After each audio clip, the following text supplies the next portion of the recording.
나오신 분 다 체크됐습니다. 네. 일주일이 굉장히 빨리 간 것 같죠? 네, 엄청 한것 같아요. 이번에 나름대로 저 결혼식 때는 조금 정신이 없어가지고 더 빨리 갈 것 같아요. 좋습니다. 네. 우리 저번 시간에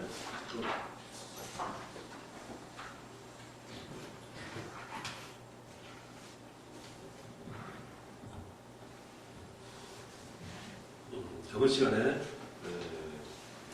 예수 그리스도의 비하의 신분에 그리고 또 승귀의 신분에 있어서 두 가지를 나누어서 예수님이 이 땅에 오셔서 했던 사역을 구분해서 이렇게 신학적으로 해석하는 그런 과정이죠. 그래서 비하 과정은 예수님께서 십자가의 고난으로 돌아가시고 나서 그때까지가 비하의 마지막이고 이제 그다음부터 부활 성천하셔서 죄의하시고 그리고 지금까지 사명하시는 그런 부분에 대해서는 우리가 이제 승귀의 부분이다 이렇게 말씀 나누고 있습니다. 그래서 저번 시간에는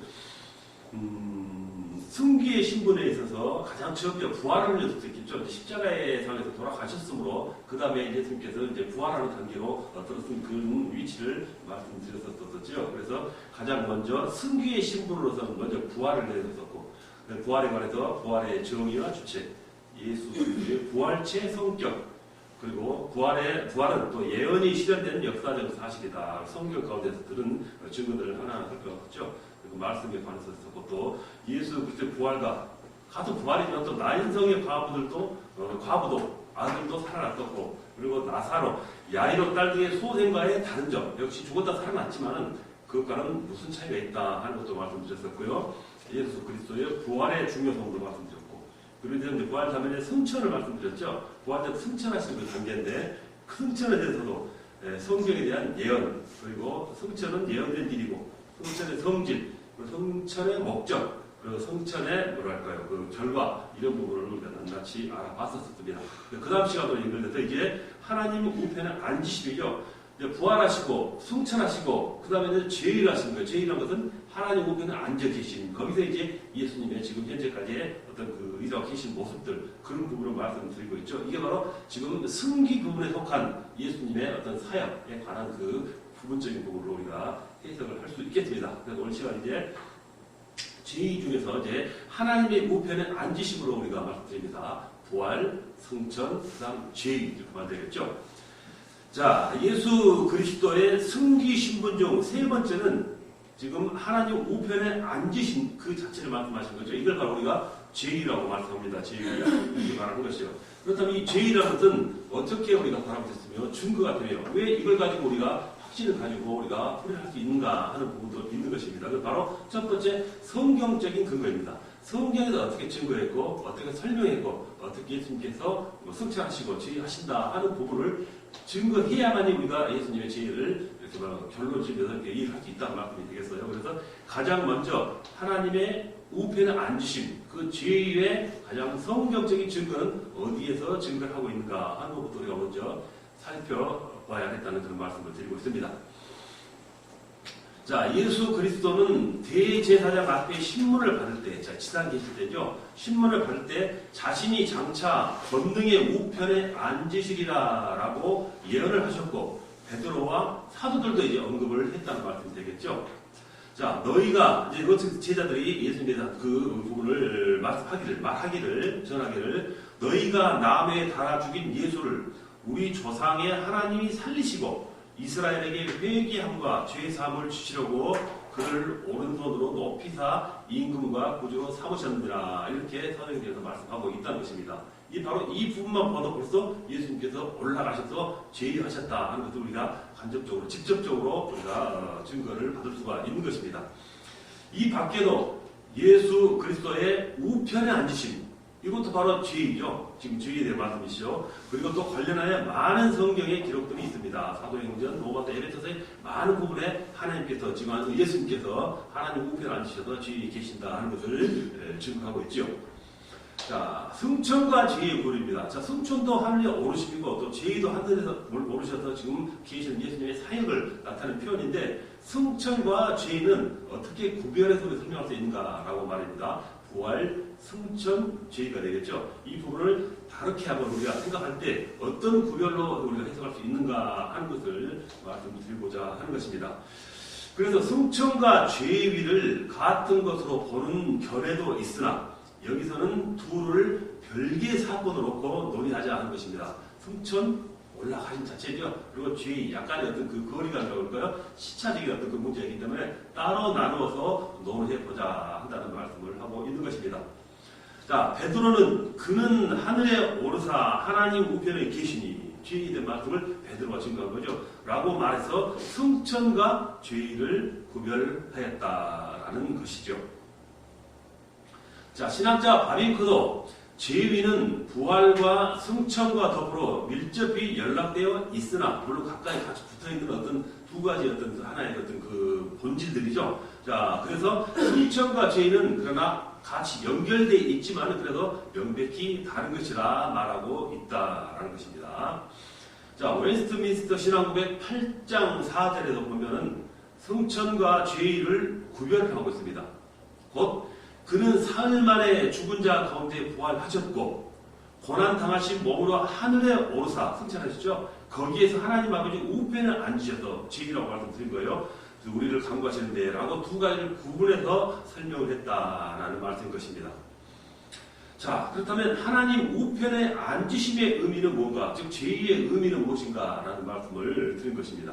자, 예수 그리스도께서 하나님 우편에 앉으심은 그가 교회와 우주의 통치권을 받으시고 그것에 해당하는 영광에 참여하시는 사실의 상징이다라는 것입니다. 자, 하나님 우편에 앉으셨다는 것입니다. 분명히 승천과 또 지상에 계실 때와 완전히 차원이 다르던 그 세상에 존재하는 분이기 때문에 달리 해설됐다는 것입니다. 자, 승천, 죄위 할 때 우리 하나님 우편에 앉으셔서 방금 말씀드린 지금 저 우주의 통치권 그리고 그것에 해당하는 영광에 참여한다는 사실 그 자체가 바로 죄의 어떤 그 본질적인 모습이다라고 신학자 벌코프가 또 이렇게 정의를 했다는 것입니다. 다시 말하면 중보자 예수 그리스도가 교회와 또 그리고 우주에 대한 지배권을 받으신 것이죠. 현재까지. 그 받으신 것과 그 합당한 영광을 받은 것이다 라고 하나님 우편에 앉으심의 의미, 즉 죄의 의미를 이렇게 말씀하고 있다라는 것이 되겠습니다. 자, 신인이신 중보자 예수 그리스도가 자, 이렇게 그리스도가 위임된 아까 말씀드린 위임받은 여러 가지 사명과 그런 영광들이 있죠. 그 권세를 실제로 집행하는 통치권을 말하는 것입니다. 그건 바로 하나님 우편에 앉아 계심으로서 바로 가능한 일이 되겠죠. 영광 가운데 계신 하나의 예수님의 사명이라고 볼 수 있겠죠. 자, 칼빈도 예수 그리스도의 우주적 통치권과 그 통치가 심판 때까지 계속된다는 해석에 동의를 하였다는 것입니다. 우주 통치권, 지금도 계시지만 장차 오실 때 그 당시까지 계속된다라는 해석에 동의했다라고 칼빈이 기독교 강요에서 말씀하고 있습니다. 자, 성경은 예수 그리스도의 죄를 여러 가지로 분석하고 있습니다. 여러 가지 모습으로 그렇다는 말씀 되겠죠. 예를 들면 그의 우편에 서신다. 이건 로마서 베드로전서에 나와 있는 말씀이죠. 말씀은 여러분께서 시간 되시면 한번 직접 찾아보세요. 여기서 뭐랄까 하고 찾아서 다시 읽는다면 시간이 많이 가기 때문에 말씀이 있는 건 생략을 하겠습니다. 자, 예를 들면 그의 우편에 계신다. 로마서 베드로전서 나온 가오라는 내용이죠. 자, 예수님께서 하나님 앞에 서신 것을 보고 계신다, 서신 것을 보고 이렇게 달리 표현했습니다. 그리고 일곱 금초대 사이에 거니시는 계시록에 나온 말씀들 이렇게 여러 가지로 표현하고 계신 것입니다. 하나님의 우편에 앉히심을 말씀하시는 것이죠. 제의하고 계신 그 모습, 계신다, 서신다, 어디 계실까요? 하나님 우편에. 그리고 예수님께서 하나님 앞에 서셨다. 그리고 일곱 금초대 사이에 거니시는 이렇게 다양한 표현으로 예수님의 지금 제의의 모습을 지금 성경에서 증거하고 있는 것입니다. 자, 여기서 계신다, 서신 것, 거니시는 이 등의 표현은 예수님이 모든 활동을 중단하여 쉬고 계신다는 뜻이 아닙니다. 자, 거닌다, 서신다, 정지해서 가만히 아무 일도 하지 않고 있다라는 그런 말처럼 비춰줄 수 있다는 것입니다. 그렇지만 그것이 아니라 하는 말씀입니다. 승천하셔서 지금 하나님 우편에 계시는 예수님은 쉬지 않고 지금도 우리를 위해 중보하고 기도하시고 성령을 통해서 역사하고 계시는 그런 사역을 현재까지 하나님 우편에서 하고 계신다라는 해석을 우리가 풀이를 해야 된다. 라는 것이 되겠어요. 자, 그래서 예수 그리스도의 현재 사역이 어떻게 보면 지금 하나님께서 앉아 계셔서 제의하시는 중에 하시고자 하는 일이 바로 이 말씀이 되겠죠. 예수 그리스도의 현재입니다. 과거가 아니라 지금 이 시간 현재의 사역을 우리가 한 번 더 어떻게 하고 계신가 하는 것도 생각을 볼 필요가 있다라는 것이 되겠어요.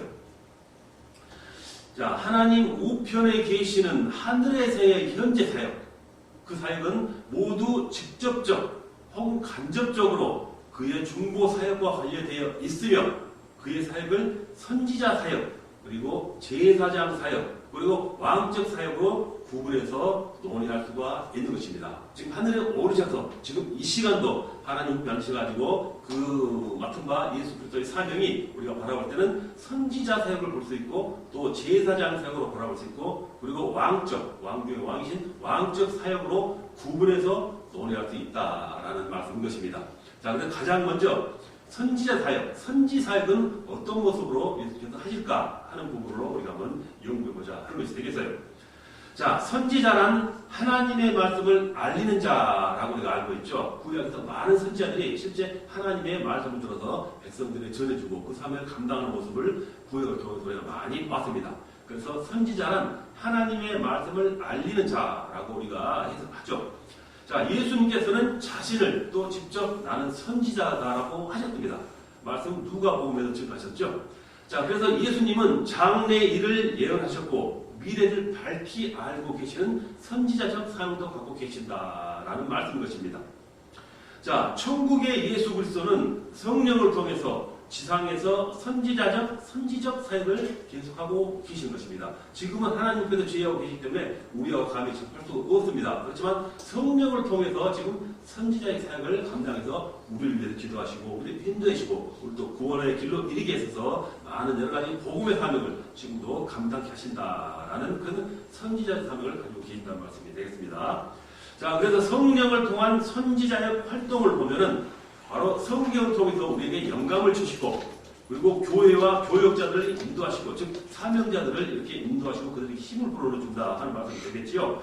그리고 불신자들, 믿음이 없는 자들을 바로 그들 마음을 가르쳐서 다시 복음으로 인도하시는 그런 사역을 지금도 선지자 사명을 가지고 성령을 통해서 이 땅에 바로 지금도 그 사명을 해 나가고 계신다라는 말씀이 되는 것입니다. 자, 그리고 성령은 진리를 신자들의 마음과 일상생활에 적용하시고 성화의 길로 인도하시죠. 우리 성령을 통해서 우리에게 감동을 주시고 우리에게 인도를 받게 하셔서 우리를 이렇게 지금 항상 올바른 길로 바른 길로 예수님과 하나 되게 하는 그런 사명을 감동할 수 있다는 것입니다. 그리고 또 우리가 새롭게 날마다 성화되는 거룩함으로 변화되어 나가는 그 과정을 이렇게 이룰 수 있도록 성화의 길로 인도하시며 지상 생활을 함께하는 제자들에게 이 땅에서 같이 함께했던 제자들이 있었겠죠. 제자들에게 그의 지상 생활 그리고 진리의 말씀 등을 기억하게 하시고 깨닫게 하시는 인생이다. 2000년 전에 오셔가지고 사명 감당하실 때 많은 제자를 통해서 옳은 말씀, 진리의 말씀을 전해 주셨습니다. 그래서 그 제자들에 의해서 지금 이 시대까지 바로 우리가 그 말씀을 듣고 깨닫고 영감을 받고 있다는 것입니다. 이러한 일들을 통해서 바로 지금도 그 일을 이루어 나가도록 하는 그 사명을 감당하고 계시죠. 자, 예수 그리스도는 모든 일을 아시기 때문에 즉 선지자적 사명을 가지고 계시기 때문에 우리에게 오는 유혹을 미리 알려주시고 또 죄를 벗어나게 하시고 또 깨우치게 하셔서 그들과 이렇게 싸워서 이게 나갈 수 있는 힘을 준다는 것입니다. 그래서 우리를 그러한 힘을 받도록 우리를 위해서 기도해 주시는 그런 선지자적 사명을 해주신 분이 바로 지금 현재 우리 주님이시다 이렇게 말씀을 드리는 것입니다. 믿는 자들은 전지전능하신 예수님의 은혜와 힘과 능력의 선지자적 중보 사역을 신뢰하고 그에 대해서 그 신뢰 우리를 맡기고 이렇게 예수를 따라갈 수 있는 또 우리가 그 성령의 감동을 받을 수 있는 그런 지혜를 가지고 있어야 한다라는 말씀이 되겠습니다. 이렇게 예수님은 지금도 선지자적 사역을 하고 계신다라는 그 말씀이 됩니다. 자, 두 번째는 제사장적 사역을 하고 계신다고 했었죠. 자, 예수 그리스도의 제사장직은 아론의 반차를 이은 제사장이 아니고 구약시대 때, 모세시대 때 어떤 인간에 의한 그 아론의 반차, 제사장이 계속 이어가는 것이죠. 그런 반차를 이은 영원한 제사장이 아니라는 것입니다. 안이라는 것이 인간의 관찰을 따르지 않고 바로 하나님이 세우시고 하나님이 인정하신 바로 그 당시에 있었던 그 과거에 있었던 아브라함 시대, 아브라함이 전쟁에 이기고 돌아왔을 때 바로 실전을 드리고 어떤 예물을 드렸던 그런 대제사장적인 멜기세덱을 말하는 것입니다. 그 당시에 멜기세덱은 하나님께서 직접 바로 영광을 통할 수 있는 그런 인간의 관찰을 따르지 않는 제사장이었다. 이게 다른 것이죠. 자, 예수님은 앞서 아론의 관찰을 따르지 않고 하나님께서 지정해 주신 그 멜기세덱의 제사장적 사역을 지금 사역을 감당하고 계신다. 이렇게 우리가 바라봐야 한다는 것입니다. 예수님은 참 제사장이 되는 요구 조건을 갖추셨더니 즉 그는 사람 가운데서 취하신 분이시며 하나님의 뜻에 따라 제사장으로 부르심을 받고 임명되었다고 성경은 분명히 말씀하고 있습니다. 예수님이 십자가 위에서 다 이뤘다 하신 것은 그의 능동적 순환에 종결됐다는 의미요. 자, 십자가 사역에 돌아가시면 하기 싫어서 버텨서 간신히 간 게 아니죠. 능동적으로 사명을 감당하기 위해서 구원 사역을 감당하기 위해서 능동적으로 간 부분이 거기서 종결됐다는 것입니다. 그렇지만 그 이후에 부활 성취는 계속 사명이 이어지고 있습니다. 그렇게 말하는 것이죠. 그래서 그의 속죄 사역이 종결됐다는 의미가 아니라는 것입니다. 그 당시에 능동적인 그 사역이 우리가 유관적으로 보기에는 십자가에 돌아가셔서 이미 이제 몸을 잃고 돌아가시기 무덤에 갇히셨기 때문에 바로 사람들 볼 때 이게 종결이 아닌가 하지만 그게 아니라는 말씀이죠. 그의 속죄 사역이 종결되었다는 의미는 아니라는 것입니다. 그의 속죄 사역, 즉 제사장으로서의 사역은 하나님 우편에서 지금 계속되고 있기 때문이다. 선지자 사역과 더불어서 이렇게 같이 아울러 제사장직을 동반해서 계속 감당하고 계신다라는 말씀이죠. 자, 예수 그리스도는 그가 십자가에서 이룩하신 사역에 근거하여 죄인들의 칭의와 성화를 위해서 또 성도들의 기도와 봉사가 하나님께 연락되도록 하신다라는 것입니다. 이것 또한 과거에 제사장직 맡았던 그 과거에 해냈던 가장 첫째 사명이 바로 이 부분이었겠죠. 하나님과의 어떤 인간과의 그 중보역을 했던 그 대제사장 그 직이 있던 사람이 예물을 바치고 또 죄를 사해주고 했었던 그런 역할과 동등한 사명을 지금도 예수님께서는 하고 계신다라는 말씀이 되겠어요. 그래서 성도들의 기도와 봉사가 하나님께 연락되도록 하신다 하는 대제사장적 사명을 유지하고 계시죠. 자, 그의 기도는 탄원이라기보다는 법적인, 즉 법정적인 적법한 요구이다. 탄원이라는 것은 뭐랄까요? 이루지 못할 것을 우리가 이렇게 요구하고 외쳐서 소리쳐서 이렇게 우리의 뜻을 이루게 하는 어떤 그런 성격이죠. 그렇지만 법정적인 것은 이미 법에 나와 있는 원리, 원칙, 진리대로 처신하는 그런 부분이라는 것입니다. 이게 차이가 다르다는 것이 되겠죠. 그래서 그의 기도, 즉 주님의 기도는 탄원이라기보다는 법정적인 적법한 요구라는 것입니다. 그래서 죄인이 없다고 선언하시는 성부 행위는 법정적인, 즉 법으로 결정된 진리의 선언이기 때문이다. 이렇게 우리가 다른 시각으로 볼 수 있어야 한다는 것이 되겠죠.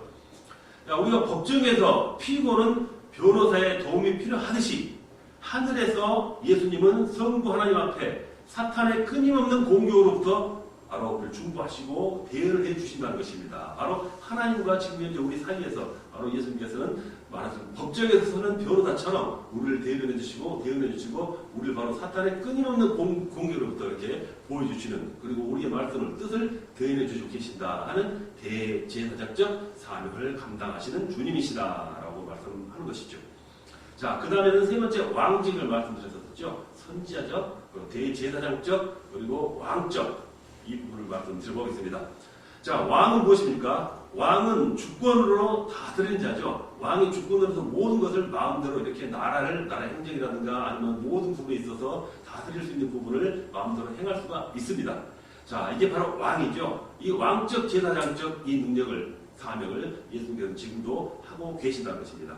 자, 그래서 예수 그리스도의 왕권은 절대적이다. 절대라는 것입니다. 항상 절대적이라는 것은 또 그 주권이 또 절대적이다. 이렇게도 표현할 수 있겠죠.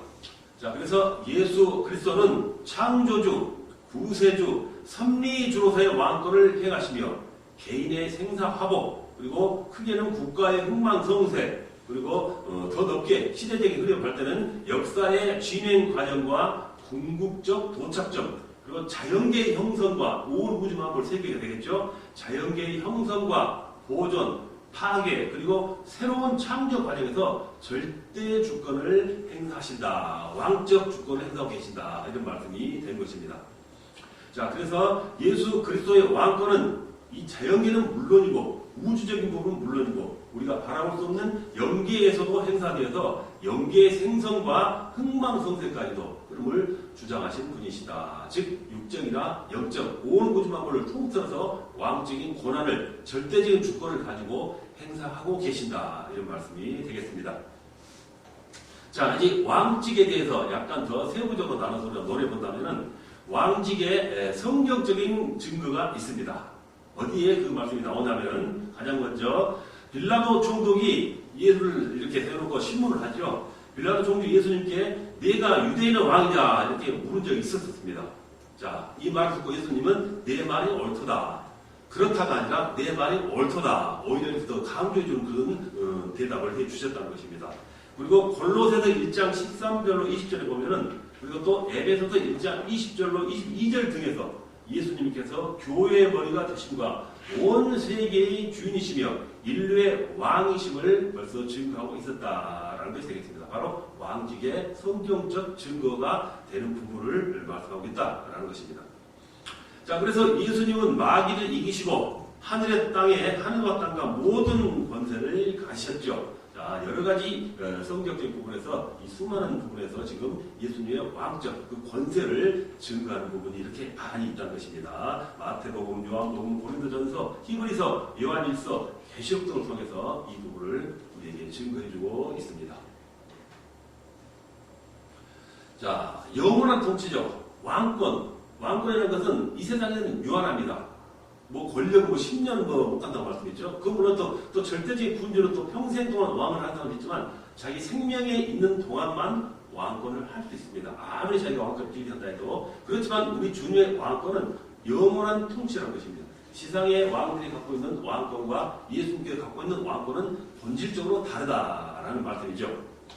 자, 예수 그리스도는 총과 칼, 권못을 쓰러서 통치하시지 않고 사랑과 자비와 긍휼 그리고 공의로서 통치하시며 인간들과 만물이 그 발 앞에 무릎을 꿇게 하신다라는 영원한 통치자, 절대적 군주적 바로 왕권을 가지고 계신 분이 바로 예수님이다라는 말씀입니다. 요한 사도는 말하기를 보좌 앞에 앉으신 이와 어린 양에게 찬송과 존귀와 영광과 권능을 세세토록 돌릴지다라고 계시를 통해서 말하죠. 그래서 예수 그리스도의 통치의 영원성을 말하는 것입니다. 지상에 있는 왕권과는 분명히 다른 영원한 통치자로서의 그 왕권을 바로 성경을 통해서 또 계시록에서 증거하고 있는 것입니다. 또 구약의 이사야 선지자도 그의 어깨에는 정사를 메었고 그의 이름은 기묘자라 모사라 전능하신 하나님이시라 영존하시는 아버지라 평강의 왕이라 할 것이라. 이제 벌써 구약 시대도 벌써 예수님에 대한 그 영원한 통치권을 예언했다라는 부분이 되겠죠. 자, 그가 정사와 평강에 더함이 무하며 또 다윗의 왕자와 그의 나라에 군림하여 그 나라를 굳게 세우고 지금 이후로 영원히 정의와 공의로 그것을 보존하실 것이라. 만군의 여호와의 열심히 일을 이루시리라 라고 이사야 선지자가 말을 했다는 것입니다. 자, 그리고 우리가 지금 예수님의 세상에서 선지자적, 제사장적, 왕권적 부분에서 우리가 알아봤었죠. 그래서 왕권에 대해서 조금 자세히 분리해서 생각했었고요. 그 다음에 예수 그리스도께서 존귀와 영광을 세세토록 받으시는 이유가 있습니다. 왜 영원토록 영광을 세세토록 받으셔야 하는가 하는 이유가 있다는 것입니다. 가장 먼저 우리가 말씀하고 싶은 것은 인류의 죄를 구원하시고 영생을 주시기 때문이다. 바로 예수님께서 가장 모든 삶을 함축적으로 우리가 말을 표현한다면 바로 이 말씀을 할 수 있겠죠. 예수님의 삶에 대해서 인류를 죄에서 구원하시고 영생을 주시기 때문이다. 그렇기 때문에 바로 예수님은 존귀와 영광을 세세토록 받으실 수 있는 이유가 된다는 것입니다. 그리고 부활 승천하시고 하늘의 보좌에 앉으신 만왕의 왕이시오 만주의 주이시기 때문이다. 인간은 감히 이 사명을 감당할 수 있을 부분이 없었죠. 우리는 죄인으로 태어났기 때문에 바로 이 예수님의 어떤 그 권능에 대한 감히 우리가 뒤쫓아갈 수 없는 부분입니다. 그리고 인간의 몸을 입고 오셨지만은 신인이신 예수님이기 때문에 감히 우리의 인간이 아무리 위대한 인물이 존재했다 하더라도 예수님과는 감히 비교할 수가 없는 것입니다. 부활승천하시고 하늘의 보좌에 앉으신 만의 왕이시고 만주의 주시기 때문이다. 자, 그 다음에 또 재림하셔서 세상을 심판하시기 때문이다. 그래서 예수 그리스도는 바로 존귀와 영광을 세세토록 받으셔야 할 이유가 된 것입니다. 재림하셔서 세상을 심판하시기 때문에 바로 이 부분도 되겠죠. 그 다음은 성도들도 하늘에 올라가 천상의 영광을 누리기 때문입니다. 자, 예수님을 따르는 자, 믿음으로 거듭난 자, 신앙의 올바른 자, 다음 장차 예수님께서 우리가 신부가 돼서 예수님이 신랑으로서 오실 때 우리가 신부들 자기를 갖추고 있는 모든 사람들 말하면 되겠죠. 이 사람들이 하늘에 올라가서 장차 천광의 하늘의 영광을 누릴 수 있기 때문에 바로 예수님께서도 세세토록 계셔서 영광을 받으셔야 할 이유가 되겠다라는 것입니다. 그리고 성도의 수고를 보상해 주시기 때문이다. 바로 앞서 말한 어떤 그 내용에 함축된 같은 의미가 되겠죠. 자, 그리고 요약을 해보면은 천상의 예수 그리스도와 성도의 생활입니다. 자, 어떤 요약을 할 수 있을까요? 자, 먼저 죄인을 회개시켜 중생하게 하시고 중생한 성도들을 거룩하게 하시며 성화가 되겠죠. 그리고 장차 오셔서 성도를 영화롭게 하신다라는 부분이 되게 됩니다. 그 다음에 주 안에서 새 사람이 되게 하신다라는 것으로 우리가 하나 요약이 한 부분으로 알아볼 수 있겠죠. 자, 그리고 천상의 예수 그리스도는 우리의 머리가 되셔서 지체인 우리를 인도하시고 그리고 양육하시고 은사를 주셔서 우리로 하여금 주님의 일을 감당할 수 있도록 하신다라는 말씀을 또 고린도전서 12장을 통해서 말씀하고 있습니다. 그리고 신인이신 예수 그리스도의 뿌리가 우리 심령에 내리니 하나님의 풍성과 능력에 참여하게 된다. 바로 하나님과 우리 인간과 사이에서 중보자적 역할을 해주시면서 바로 하나님의 품성과 능력을 바로 우리로 하여금 느끼게 하고 또 따라갈 수 있도록 인도해 주신다라는 말씀이 되겠지요. 자, 그 다음에는 목자가 양을 치듯이 우리를 인도하시고 보여주신다. 양은 스스로 살아갈 수 있는 어떤 그런 능력이 없죠. 반드시 목자로서의 지도를 받고 이렇게 이끌을 받아야만이 그들이 살아갈 수 있는 그런 존재들이 바로 양이죠. 바로 이렇게 비교를 해서 우리 인간은 양이고 우리 목자는 우리 주님이라 하는 것을 말씀하고 계십니다. 그래서 우리 사람들은, 인간들은 바로 양이 목자를 따르듯이 우리도 바로 우리 주님을 생명을 얻어서 따라갈 수 있는 그런 사명을, 믿음을, 신앙을 가져야 한다라는 말씀이 되겠습니다. 자, 예수 그리스도와 성도의 사이는 신랑과 신부 같으니 주님은 택함 받은 성도, 즉 신부가 되겠죠. 그들을 지극히 사랑하고 계신다라는 것이죠. 그리고 약한 자의 힘을 주시고 욕을 받을 때는 우리로 하여금 바로 그것을 욕을 이겨낼 수 있는 힘을 또한 성령님을 통해서 우리를 지켜주시고 보여주신다라는 말씀이 되겠습니다. 그리고 성령의 권능으로 능력 있는 전도자가 되게 하시며 그리스도의 형상을 담게 하시고 성도들이 그할 처소를 예비하시는 것이 바로 또 현재 예수님의 어떤 그 모습이 되겠죠. 그 다음에 그의 택하신 백성들을 위해 간구하시며 세상 끝날까지 항상 함께 하시는 즉 임마누엘 하나님이 되신다라고 이렇게 통틀어서 요약을 해볼 수가 있겠습니다. 자, 이렇게 하나님 예수님의 바로 이제 부활과 승천과 그리고 죄에 관해서 우리가 알아봤었죠. 자, 죄의 단계로서는 이제 장차 오실 예수님이 계시겠죠. 그래서 다음에는 예수 그리스도의 재림에 관해서 한번 여러분과 함께 더 깊이 연구를 해보도록 하겠습니다. 자, 재림이 뭘까요? 우리 잘 알고 있죠? 자, 재림이란 부활 승천하신 예수 그리스도께서 구원을 완성하시기 위해 마지막 날에 지상에 다시 오시는 것을 말합니다. 바로 이것이 재림을 우리가 재림이라고 말할 수 있어야 하는 것입니다. 자, 구원을 완성하기 위해서 지금 우리는 구원을 받았지만 구원이 완성된 것이라고 볼 수 없겠죠. 과정이죠. 예수님께서 재림하신 그때가 구원의 완성이 이루어진다라고 또한 이렇게 말씀할 수 있어야 되겠습니다. 자, 성경에는 재림을 주의 날, 그리고 인자의 날, 그리고 또 그리스도의 날, 심판의 날, 또 그날, 또 그리고 여러 가지 모습으로 단어로 이렇게 성경 장마다 각기 다른 표현을 하고 있습니다. 그렇지만 같은 재림을 의미하고 있지요. 이렇게 각기 표현만 달리했을 뿐이지 여러 곳곳에서 예수님의 재림에 대해서 증거를 하고 있습니다. 자, 재림은 예수 그리스도의 승기의 마지막 단계입니다. 자, 승기는 승천, 부활, 재림하셨죠? 자, 그 다음에 마지막 단계가 재림이라 이렇게 말하는 것입니다. 자, 앞서 말씀드린 하나님 우편에 앉으신 죄인, 그 주님은 재림하셔서 승기의 마지막 절정을 이루신다라고 우리가 풀어볼 수 있습니다. 우리가 매일 이렇게 우리가 뭐랄까요?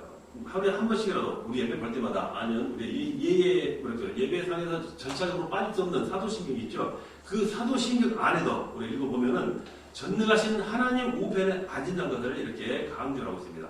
전능하신 하나님 우편에 앉아 계시다가 저리로서 산자와 죽은 자를 심판하러 오시리라 하였고, 또 웨스트민스터 신앙고백 33장 1절에도 예수님은 성부로부터 주어진 바 모든 권세와 심판을 가진 예수 그리스도께서 의로 세상을 심판하실 일정한 날을 정하셨다. 즉 주님께서 오실 그 날을 정하셨다. 재림할 날을 정하셨다라고 말한 것입니다.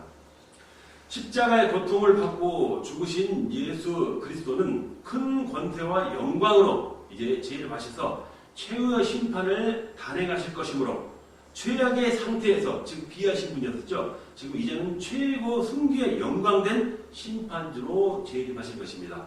힘없고 나아가고 이렇게 십자가에 이렇게 돌아가셨지만 최악의 상태죠. 그렇지만 그와 완전 반대인 영광의 상태, 심판주로 다시 재림하신다라고 말씀을 하는 것입니다. 자, 재림과 심판과 성경적 예언입니다. 자, 재림을 어떻게 예언을 하고 있는가 하는 부분이 되겠죠. 자, 재림에 대해서는 예수님 자신이 또한 예언을 하셨습니다. 뭐라고 말씀하셨을까요? 그러나 내가 너희에게 이르노니 이후에 인자가 권능의 우편에 앉아 있는 것과 하늘 구름을 타고 오는 것을 너희가 보리라라고 증거합니다. 그리고 천사들도 말하기를, 예언하기를, 성경에 어떻게 말씀하셨냐면은 흰옷 입은 두 사람이 그들 곁에 서서 이르되 갈릴리 사람들아 어찌하여 서서 하늘을 쳐다보느냐, 너희 가운데서 하늘로 올려주신 이 예수는 하늘로 가심을 본 그대로 오시리라 했느니라. 이렇게 천사로 더불어서 증거하고 있다라는 것입니다. 자, 심판에 관해서는 주님 자신이 말씀하시되 아버지께서 아무도 심판하지 아니하시고 심판을 다 아들에게 맡겼다라고 말씀하십니다. 자, 사도행전 10장 42절에는 우리에게 명하사 백성에게 전도하되 하나님이 살아있는 자와 죽은 자의 재판장으로 정하신 자가 곧 이 사람인 것을 증언하게 하셨고, 이렇게 말씀하죠. 즉 최후의 심판의 재판장은 예수 그리스도인 것을 이렇게 성경은 증거하고 있다라는 말씀이 되는 것입니다. 자, 그렇다면 재림의 시기는 언제가일까요? 서기 몇 년도, 몇 월, 며칠, 몇 시가 될까요? 그것이 재림의 시기죠. 그렇지만 그것은 감히 우리가 말할 수 없는 부분이죠. 자, 말씀했듯이 1번 사항처럼 하나님 아버지만 알고 계신다는 것입니다. 아버지 하나님만 알고 계신다 하는 것이 바로 재림의 시기가 되겠습니다. 사도행전 1장 7절에 보면은 때와 시기는 아버지께서 자기의 권한에 두셨더니 너희가 알 바가 아니오 라고 하셨습니다. 자, 그날과 그때는 아무도 모른다 이렇게 말씀하셨더니 정확한 날과 시간대는 알 수가 없습니다. 서기 몇 년도, 날짜, 시는 우리가 도저히 지정할 수가 없는 상황이라는 말씀을 하고 있는 것입니다. 자, 그래서 시인자는 깨어서 기다려야 하죠. 자, 언제 올지 모르고 우리가 어떤 지정된 어떤 그런 시간을 주신 그런 부분이 아니기 때문에 시인자는 항상 깨어 있어야 한다는 것입니다. 혹시 오실 날에 좋을거나 만약에 저희 가운데 있었다면은 이것도 우리가 심각한 어떤 그런 부분이 된다는 것이 되겠죠. 항상 시인자는 깨어서 기다려야 한다라는 것을 강조합니다. 자, 왜 예수님께서는 재림의 날짜를 정확히 말씀하지 않으셨을까요? 시원하게 확인해 주시지. 그런 말씀 되겠죠. 그것은 본문 말씀대로 아버지의 고난에 속한 일이기 때문일 것이며 또한 제자들이 전도, 즉 복음 전파에만 충실하라 하는 말씀의 뜻이 되기도 한다는 것입니다. 그건 알 바가 아니고 너희들은 복음을 열심히 전해라 하는 어떤 그 말의 그 반의적인 충고적인 이렇게 말씀을 해 주신 것으로 우리가 풀이할 수 있겠습니다. 재림의 시기가 미리 알려지고 임박했다면은 혼란이 일어나고 일상생활이 소홀히 하면서 재림만을 기다릴 것이며 맞는 말씀이 되겠죠. 우리도 근래에 보면은 재림의 날짜를 지적했던 또 그 믿음을 가지고 이렇게 신앙생활했던 그런 이단적인 어떤 조직들이 많았었죠. 그런 시절의 특징을 보면은 모든 걸 내려놔 버리죠. 사회생활, 가정, 목표, 궁적인 어떤 근본을 다 이렇게 던져버리고 오직 주님 올라 자기들이 정한 날짜만 바라보면서 이렇게 살아간다는 것입니다. 분명히 잘못된 일이죠. 바로 그 부분을 말씀하는 것입니다. 재림의 시기가 미리 알려주고 임박했다면 혼란이 일어나고 일상생활을 소홀히 하면서 재림만을 기다릴 것이며 또 재림을 먼 장래의 일로만 믿는다면 신앙생활을 게을리하고 불경건한 생활에 빠질 수도 있다는 것입니다. 그 반대 증명이 됐죠. 그러니까 재림의 시기는 우리는 차라리 알지 않고 오직 주님만 바라보며 살아가는 것이 더 우리 인생이라든가 아니면 사회생활이라든가 아니면 내가 신앙생활에 있어서 훨씬 더 유리한 어떤 그 사고적 관념이 되겠다 하는 것을 말씀드립니다.